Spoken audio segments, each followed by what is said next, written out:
tell me where the freak's at.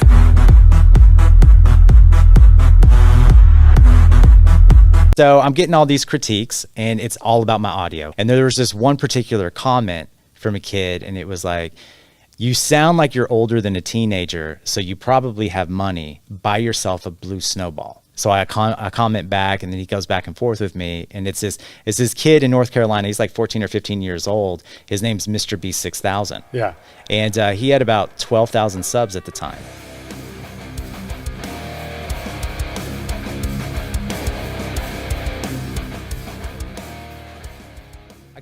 You grind, I grind, make a lot of calls. The most successful people are going to make the most calls. It's just a numbers game. And so I started thinking about it. I was like, nobody watched my first video. It's a numbers game. Let's see how many videos I can make. So my second video was much faster. Got better. It was better. I was more confident. I was more forceful, but my audio was really bad. Really, I could not figure out my audio. I mean, I'm using Audacity. I've watched the tutorials on how to do it, how to compress my voice, bass, treble, balance, everything. Like I've watched so many tutorials on YouTube, which is the best thing about YouTube. If you ever have a question, you can put it in and there is a video of somebody doing it. So I'm playing with it and I'm still not getting traction. I think my videos are pretty good. I think they're better than a lot of the ones I'm seeing online.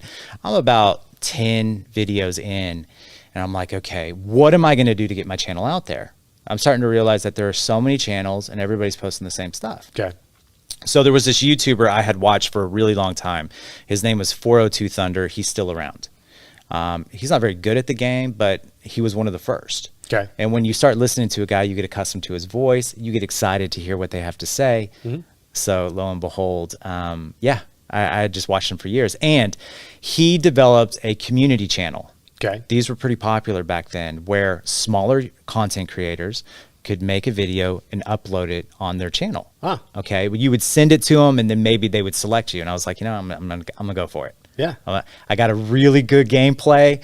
I had a really good subject to talk about, put it together, sent it in, said a prayer, and that was it. I didn't think that he would take it. 4 days later, it's up. Oh, cool. On his channel. And that's where my channel really started to get some traction. But on this channel, it's all content creators. So we critique each other's work. So everybody's like, oh, you got great gameplay. Like a mastermind or something. Yeah. And it's good because you need this. As iron sharpens iron, so one man sharpens another. You ever heard that before? Yes. Okay. From you, actually, but yeah. Oh, all right. Very good. And so I'm getting all these critiques and it's all about my audio. Audio. And there was this one particular comment from a kid and it was like, you sound like you're older than a teenager, so you probably have money. Buy yourself a blue snowball. That's what it was called. It was a snowball or a Yeti, something like that. And I'm like, I have one. Like I'm using it. Yeah. So I comment back and then he goes back and forth with me. And it's this kid in North Carolina. He's like 14 or 15 years old. His name's MrBeast6000. Yeah. And he had about 12,000 subs at the time. Okay. And so he starts commenting on my videos, kind of guiding me through it. So I take my laptop over to the side and I go back. I remember the day I went into my son's room so I could have it nice and quiet. I put my laptop on his bed. I had the blue Yeti. Or blue snowball. I'm sitting on the ground and I'm talking into it, trying to figure out what am I doing wrong here? Right. I'm playing with it. You want to know how stupid I am? I want to know what was wrong. Like what I'm sure you're about to reveal. Yeah. Okay. So on the platform, the screen up at the top, it says audio input. I never hit the drop down and selected the microphone blue snowball. Oh, so you were recording on your laptop then? Yeah, the laptop microphone. It sounded like I was in the back of the room in a closet. Hey, what's going on, you guys? Great disciple. Well, I have a funny parallel to that, and these guys will get a laugh because I think one of them did it. My very first podcast, we shot in the podcast studio. I'm so excited. My very first episode, shot on the cameras, get done. They sent it to him like, the audio sounds like crap. Like, what's wrong? They forgot to hit the soundboard. So it was the iPhones recording the audio. I'm like, wait, this is what I'm paying for? I could do this. And so anyway, so it was good because my first guest wanted to come back anyways. He's like, I didn't really like what I said. So it was like that hiccup. Yeah. But you could tell there's a huge difference. A massive. It was almost like night and day. But it is that little thing, right? Yes. That can make a huge difference in your audience and being able to listen to it and sit there and want to listen to it because it sounds good. And then the confidence grew. Yeah. So I immediately made another video. It was a thank you video to Thunder, and the audio sounded great. I mean, and that's where my channel really started to gain some traction. But it was at that point that MrBeast was my go-to. MrBeast6000 back then. So he was 6,000 before dropping that at some point. Okay. I can't remember why he dropped it. I think once he hit 6,000 subs, he dropped it. Yeah. So once so MrBeast was commenting on your videos, your audio was good, and did he come into the fold, or you were communicating with him often during that time? Okay. Yeah, and somewhere in that mix is where I opened up my Twitter account. I didn't even know what Twitter was. I did. And so we started communicating through Twitter at that point. But yeah, so we kind of created a little bit of a friendship, and he would watch my videos and comment on them and give me some critiques. Okay. And, you know, and I'm still uploading. Now I'm getting serious in my uploads. Now it's almost a daily upload. I mean, just so you know, in the first year of being on YouTube, I uploaded over 650 videos.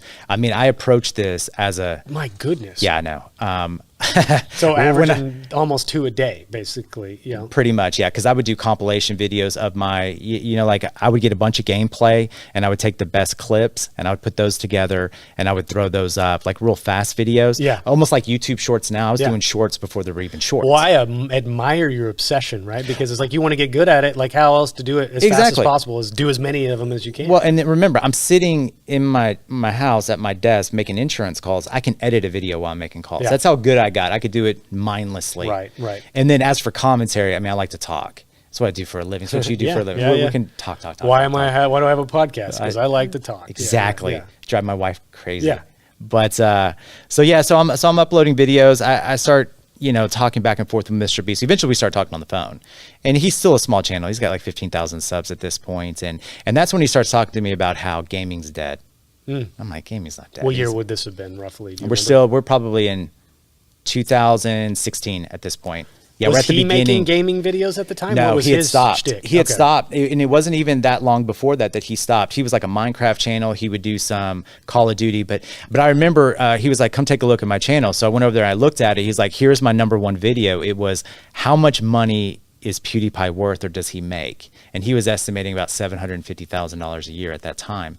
And in that video, no wait, he had 750,000 views on that video. Okay. And that was his big video. And he was like, I don't know what I'm going to do from here. And he started making other videos about how much YouTubers make. They started doing well, but every time he posted a gaming video, it didn't get that much traction. So that's when he started talking about and making videos about how online gaming, like YouTube, is dying. Okay. And he would tell me constantly, he's like, don't do gameplay commentaries. Well, I was like, what am I supposed to do? He's like, video of yourself and just talk about anything. I'm like, come on, dude. I know you, and you've been telling me that too. And that seems like, somebody that's like, I've got a podcast, I've got a theme, right? Or if I make a video, it's about a subject. The idea of just going, I'm just going to talk. That's what he did. Terrifying. He made videos of nothing. Yeah. And that was his shtick, was they were just about nothing. Like he would drop something. And it was the corniest stuff. And I'm like, oh, okay, but he was getting views.